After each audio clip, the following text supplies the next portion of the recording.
tumor that begins in the lung, and you will have two spongy lungs when you inhale oxygen and then you will exhale carbon dioxide. Lung cancer, also known as carcinoma of the lung or pulmonary carcinoma, is a malignant lung tumor characterized by uncontrolled cell growth in tissues of the lung. If left untreated, the growth can spread beyond the lung by process of metastasis into nearby tissue or other parts of the body. Most cancers that start in the lung, known as primary lung cancer, are carcinomas that derive from epithelial cells. The main primary types are small cell lung carcinoma, which is SCLC, and non-small cell lung carcinoma, which is NSCLC. Lung cancer is the leading cause of cancer deaths among both women and men.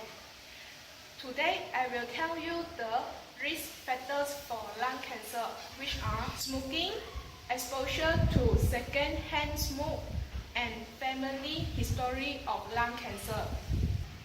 Smoking is the first leading risk factor for lung cancer. People who smoke have the greatest risk of lung cancer. The risk of lung cancer increases with the length of the time and the number of cigarettes you have smoked. There are more than 60 molecules in cigarette smoke that are true to be carcinogenic in humans or laboratory animals. If you quit smoking, even after smoking for many years, you can significantly reduce your chance of developing lung cancer. Now that we have learned on the first risk factor for lung cancer, let's look at the second risk factor for lung cancer, which is exposure to second-hand smoke. Another risk factor for lung cancer is exposure to second-hand smoke.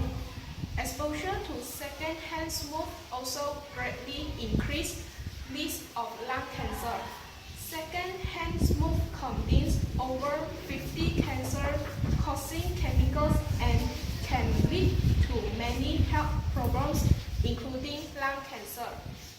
The effects of second-hand smoke are especially harmful to the developing lungs of infants and children. Even if you don't smoke, your risk of lung cancer increases if you are exposed to second-hand smoke. Now that you have understood on the second risk factor for lung cancer, we can move to the final risk factor for lung cancer, which is family history of lung cancer. The final risk factor for lung cancer is family history of lung cancer.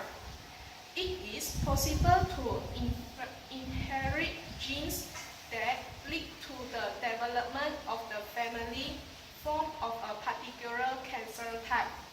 For example, certain genes influence a person's ability to metabolize some of the carcinogenic chemicals in cigarette smoke.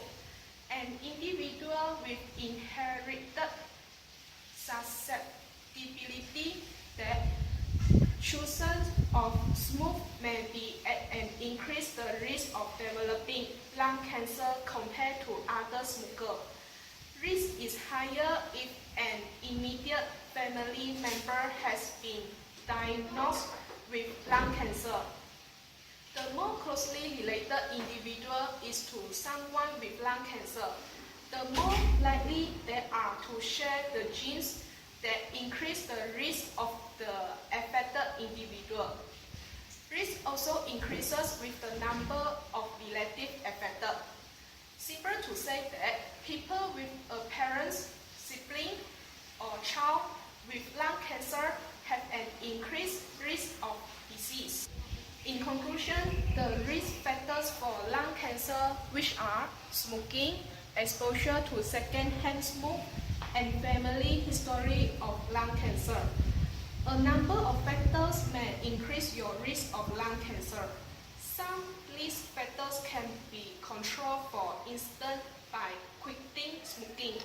Another factors can't be controlled, such as your family history. Thank you for supporting my talk. Okay, bye-bye.